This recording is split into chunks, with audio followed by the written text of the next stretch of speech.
شعري متسرح قدامنا مظبوط وكل حاجه زي الفل. انت زي الامور. زي الامور ماشي. ازيكم يا جماعه عاملين ايه؟ واهلا بيكم في فيديو جديد. فيديو النهارده بقى يا معلم جايب لكم وصفه تخش كده ايه القلب كده من جوه. ايه حط لي على قلبي هنا بتعمل ازاي. وصفة النهارده بقى جايب لكم ايه؟ مارشميلو. مين فينا كده ما بيحلمش ان هو بيكامب في الحاجات بالليل بقى وماسك المارشميلو كده في سيخ خشب وعمال قدام النار يا لهوي على الاحلام.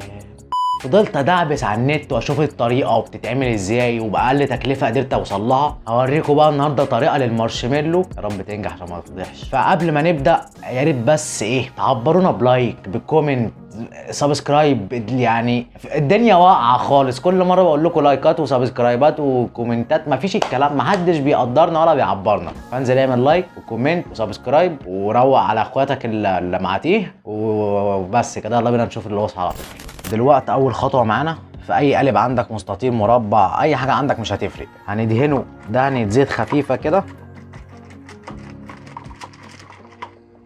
وبعد ما دهناها بالزيت نرش جواها سكر باودر كده، نحاول نخلي القالب كله متبدر.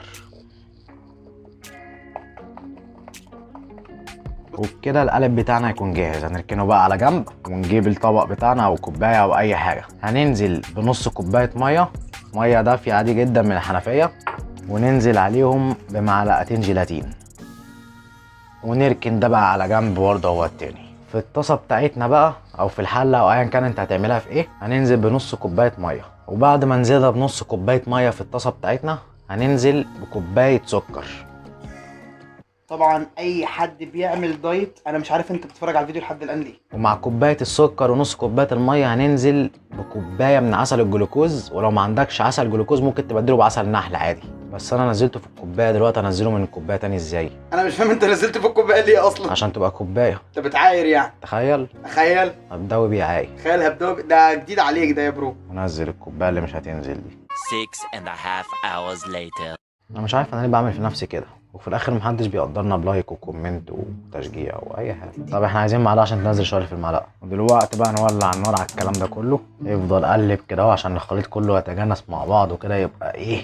اول لما يبدا يغلي معانا بالشكل دوت ويبقلل هنسيبه لمده 10 دقايق بيغلي، ونرجع لكم تاني لما يخلص.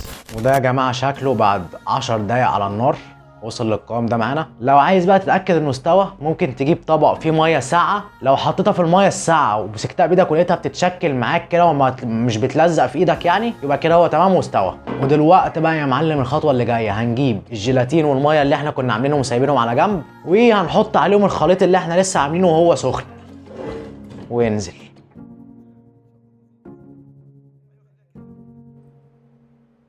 دلوقتي بقى ممكن تضربهم بمضرب كهرباء على سرعه متوسطه، او ممكن تعملهم بالعجان زي ما انا ما هعمل، يعني الاتنين يشتغلوا معاك عادي. 5 minutes later. ودلوقتي يا جماعه اول لما وصل معانا للقوام ده كده يبقى هو قرب يبقى شبه جاهز. دلوقتي هننزل عليه بمعلقه فانيليا.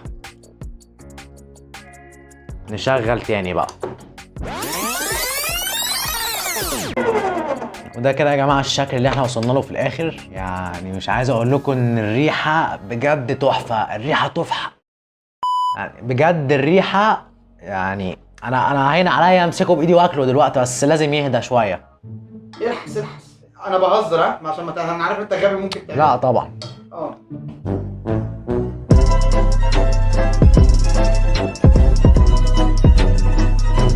ودلوقتي بقى ننزل بالخليط بتاع المارشميلو اللي احنا عاملينه في القالب اللي احنا كنا مجهزينه من الاول.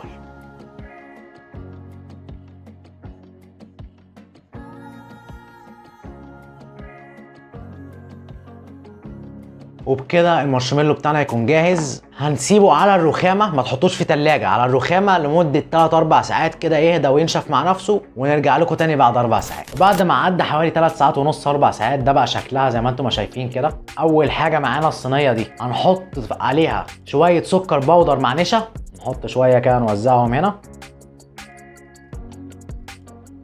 ودلوقتي نسلك بقى المارشميلو من الجناب.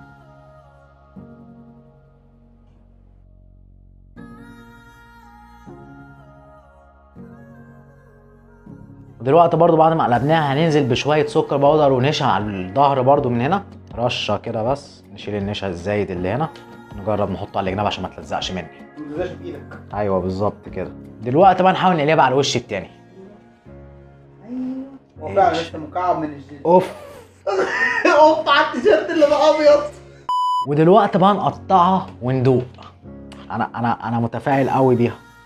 ايوه اركن دي كده يا ابني على جنب. وطبعا دي كمان المفروض تتعمل هنا اهو. دي بقى لو انتوا بتقدموها المفروض انتوا هتقطعوها مكعبات كده وتعملوها كلها بنفس الطريقه بالنشا والسكر البودر من كل الاتجاهات. وده حاليا شكلها. هي لسه طريه، لو كانت ثابت اكتر من 4 ساعات كانت هتظبط قوي، بس هي حلوه كده مش وحشه. واحنا دلوقتي ندوق ونقول لكم راينا. انا بقول لك ما باين على وشك، الدنيا بتبان على وشك الصراحه يعني. طيب مبدئيا كده يا جماعه، بص هو مبدئيا قبل اي حاجه الدايت اللي احنا بنعمله في ذمه الله ده حقيقه، بس كله لاجل الناس، كله لاجل اخواتنا. بتعملوها ازاي؟ طعم المارشميلو الجاهز بس ايه على نظيف جدا يعني الخامات المستخدمه انضف من الجاهزه بمراحل طبعا. في نفس الوقت بقى ده لو كان اتساب اكتر من 3 ساعات ولا 4 ساعات، يعني لو اتساب يوم كامل على جنب ده يبقى جامد جدا. مشكلته ان هو لسه طري من جوه شويه. فدلوقتي حابين اخلي الاخ دوني يجربها ويقول لنا رايه فيها، بما انه جرب المارشميلو الجاهز وما عجبوش. دوق بقى، اتفضل يا عم اتفضل. حاضر هتفضل. اوعى بس ايدك انت وانا هتفضل. انت بقك انت كان لا على السكر. لا انا دخت. انت بتهزر؟ بأمانة ربنا دخت من السكر. وده يا جماعه عيل فرفور معانا ما بيستحملش السكر. يلا يابا اتكل من هنا. المشكله انت عندك سكر، ازاي انت ما دختش؟ عجبتني. ما هي طعمها جميل. ايه الفرق بقى يا اخ دوني بينه وبين الجهاز اللي ما عجبكش؟ اولا طعمه جامد جدا جدا. ايه الجامد اللي فيه؟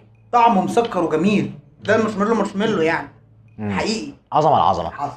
انزل اعمل لايك عشان اديك حته من المارشميلو العظمه. حصل. قول له يعمل لايك. اعمل لايك. سبسكرايب. عارف انت لو عملت لايك بكره الصبح هتلاقي في التلاجة عندك طبق. هبعته لك ديليفري على حسابك. بس كده يا معلم، فيديو النهارده يكون خلص. اتمنى الفيديو يكون عجبكم. لو الفيديو عجبك ما تنساش تنزل تعمل لايك وسبسكرايب وتفعل الجرس عشان يوصلك كل هبده وافتكاسه جديده مننا. وكالعاده بقى يا معلم، لو انت عندك هبده جديده، افتكاسه، تجربه فاشله وخايف تجربها عشان هتولع في نفسك وفي بيتك، انزل سيبها لي تحت في الكومنتس او ابعتها لي على رسائل الانستا. هتلاقي اللينك بتاعه تحت في الديسكربشن. وانا هولع في نفسي وفي بيتي وفي سيزون فوتوغرافر عشان خاطرك انت. ونشوفكم الفيديو الجاي. سلام.